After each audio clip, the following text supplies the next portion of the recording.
Pemirsa, jika kita berkunjung ke Kota Bima, Nusa Tenggara Barat, salah satu bangunan unik yang akan kita temui adalah Masjid Tanpa Mihrab atau Arah Sholat. Ya, ternyata Masjid Tanpa Mihrab ini memiliki kisah sejarah yang sangat penting, khususnya kisah awal mula masuknya Islam ke Tanah Bima. Nah, pemirsa, apa sebenarnya maksud dibangunnya Masjid Tanpa Mihrab ini? Berikut rahasia zaman.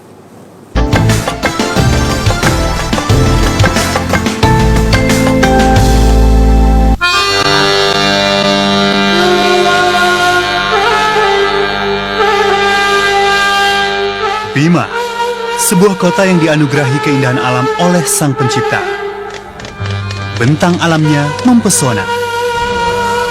Tak hanya itu, bentuk setiap bangunan di wilayah yang memiliki nama lain Danam Bojo ini pun menyimpan sebuah rahasia yang menanti untuk diungkapkan.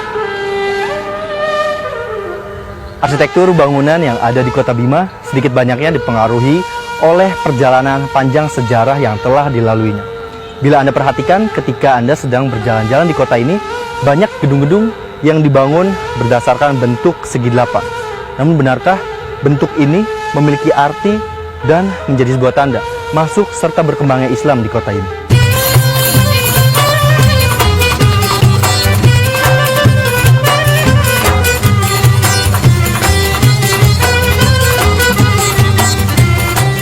Bentuk segi delapan merupakan sebuah konsep pemahaman masyarakat Bima sejak dahulu dalam menentukan pemimpin mereka.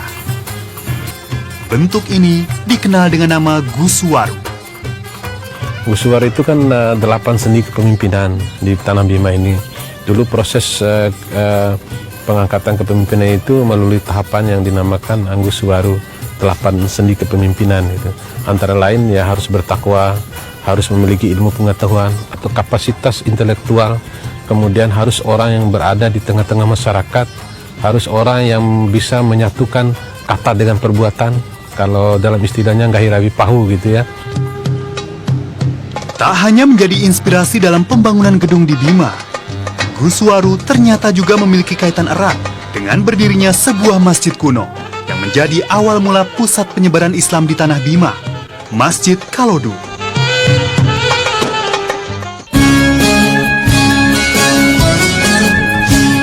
Pembangunan Masjid Kalodu berawal dari pelarian putra mahkota yang bernama Lakai untuk menghindari niat jahat sang paman Salisi yang ingin mengambil alih kekuasaannya.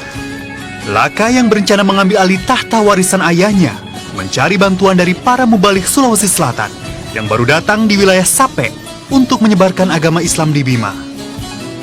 Para mubalik pun menyetujui untuk membantu Lakai, namun dengan sebuah syarat.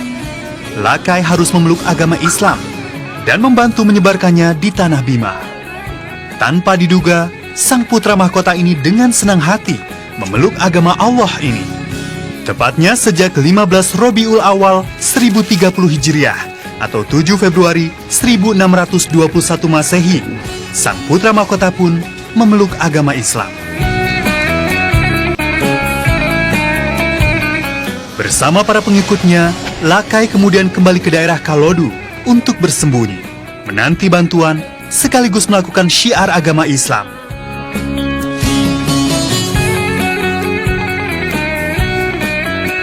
Sepintas, memang tidak ada yang istimewa dari bangunan yang terlihat di belakang saya ini. Namun ternyata, saya menyangka bahwa bangunan ini merupakan sebuah masjid dan menjadi awal mula pusat penyebaran dakwah serta agama Islam yang ada di Bima.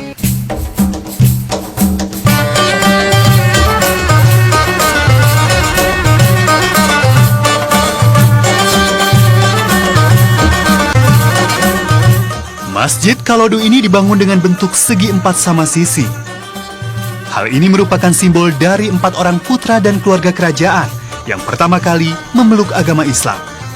Konsep Guswaru yang dipadukan dengan ajaran Islam pun mereka terapkan di dalam bangunan masjid ini. Hal itu terlihat dari letak dan bentuk tiang-tiang di tengah masjid yang membentuk segi 8. Selain bentuknya yang dibangun berdasarkan perpaduan adat dan agama, satu lagi yang membuat masjid ini semakin unik adalah tidak adanya mihrab atau arah kiblat yang biasa ditemui pada sebuah masjid. Ya, itu semua bentuk kamuflase sebenarnya, karena kalau ada mihrabnya kan kelihatan gitu. melainkan mereka membangun dengan pola bangunan yang kalau dalam bahasa Bima itu kan Gusuwaru. Ada 8 orang pendirinya kan, 4 serangkai teman-temannya Lakai itu atau Abdul Kahir dengan 4 mubalik yang dari Makassar itu. Karena tidak adanya mihrab, maka ibadah sholat dilakukan dengan panduan arah terbenamnya matahari. Masuknya waktu sholat juga mereka tentukan berdasarkan bayangan dari sebuah tongkat yang diletakkan berdiri tegak menghadap matahari.